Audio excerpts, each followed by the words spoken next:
Today we're going to be doing a review of the Urlife e20 e-bike. This bike can be bought for about 300 plus, depending where you buy it from. You can get it from a few different vendors. It's 250 watts brushless motor, so it's legal.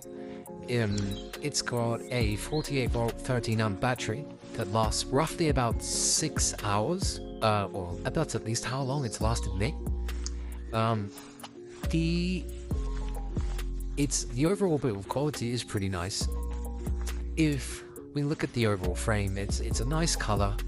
There was a lot of stickers. I removed most of them apart from that one. Yeah, it looks really nice. The matte black colorway.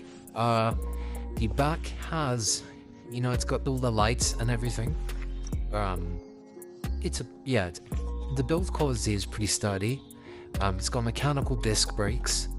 The backlight that functions with that. Now, the front has a headlight and coil suspension, which I haven't managed. It's been pretty stiff for me. Now, I don't know if it's a factory issue or a build issue that I've done myself, but it doesn't really work. But we'll get into that later. Another sort of thing is that the battery comes with a little light at the top to see how long it lasts. So I've got a pretty full battery, and the display is really nice. It shows everything you need to know. So we got obviously the P settings, which is where you change stuff. The display is really nice. And this bike can actually go. It's limited to 25 kilometers an hour, but if de-restricted, you can get it. I've heard it can go up to 36, which we'll test later on.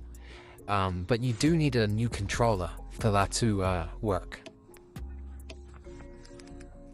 So let's show a bit of the display here. We've got the front light with holding down the plus button. That also activates the backlight.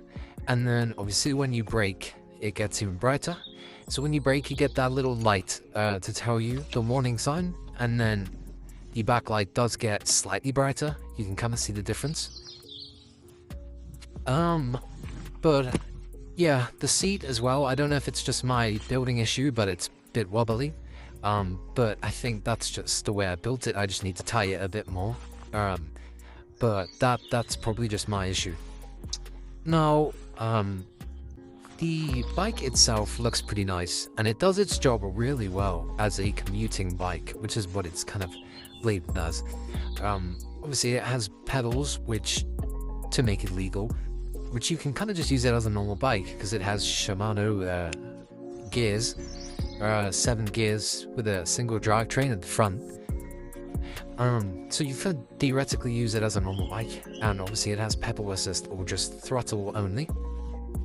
I personally am just a fan of only using throttle, but it's just depends what you want to do.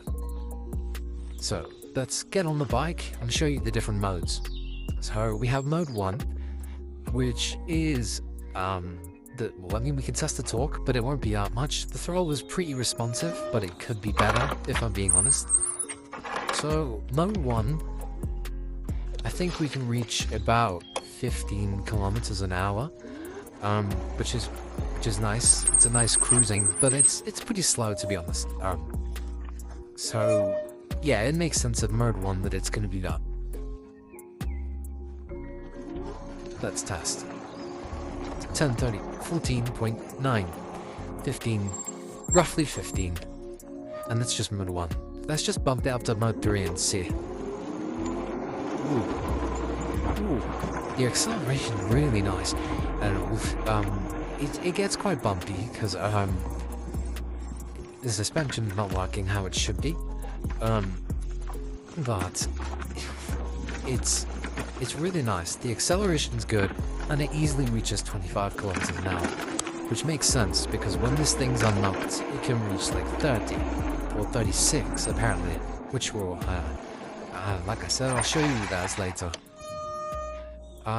Now, a thing that I know a lot of people sort of like to do is change their displays, which you can do. You can put this to miles per hour if you prefer, which is pretty cool. Now, a lot of people like to wheelie. It's like a cool trick. So this bike can wheelie, and it's not that hard, although because the throttle is kind of unresponsive, it's a bit dangerous. So I'll show you. So let's I'll try that again, but this time in a different position. Let's see. Okay, almost got to 12 o'clock there. Yeah, it's we can definitely wheelie this. It's just practice.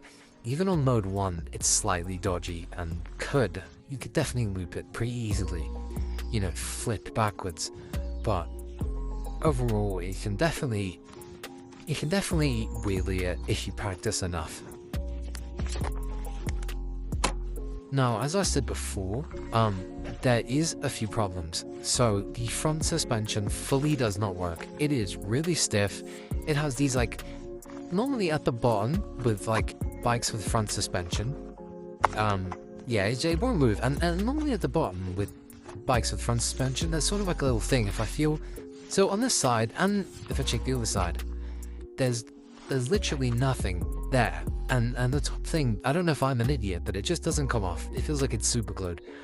So I have no way to adjust the suspension, and it does not work. So that's part of it, the problem. And the other one is the seat, which I think is my error with building. But front suspension is kind of a big deal because it is advertised with it. So just make sure that when you're buying, you make sure it does come with that, because for me that is kind of a game changer overall. I'm gonna see if I can de-restrict it, and I'll be back with it once I've managed to do that. So I've managed to de-restrict it.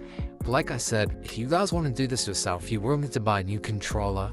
But I'll show you what this is like now, fully de-restricted. So I'll go down to mode 1 and see what it's like in the air. So already we're reaching 23 kilometers an hour.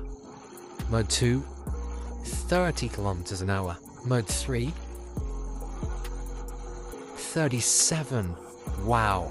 Now this is obviously in the air, as you can see. So we'll test what it's like with somebody on it. It obviously depends on your weight.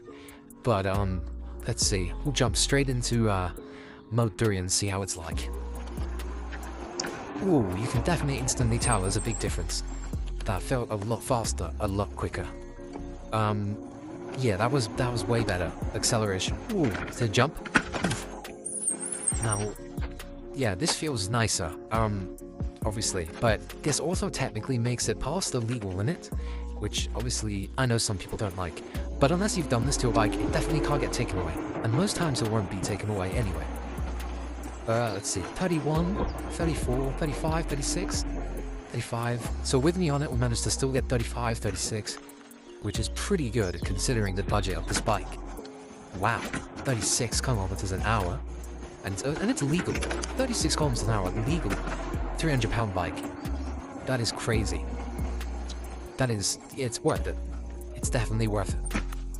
Now, whether you go buy this bike fully depends on, you know, is it a problem that you will have to increase the speed with a new controller? Because some people find that really annoying. They want a bike that can do that straight out the box, which I kind of agree is fun.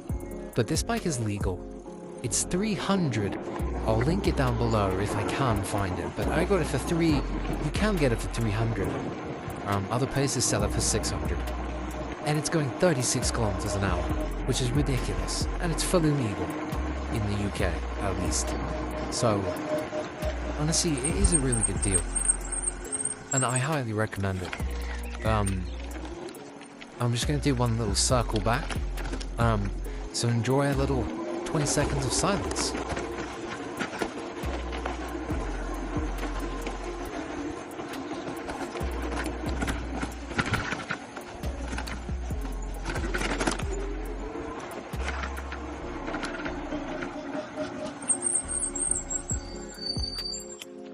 So that is it for today. That's the full in-depth review of the Urlife e20.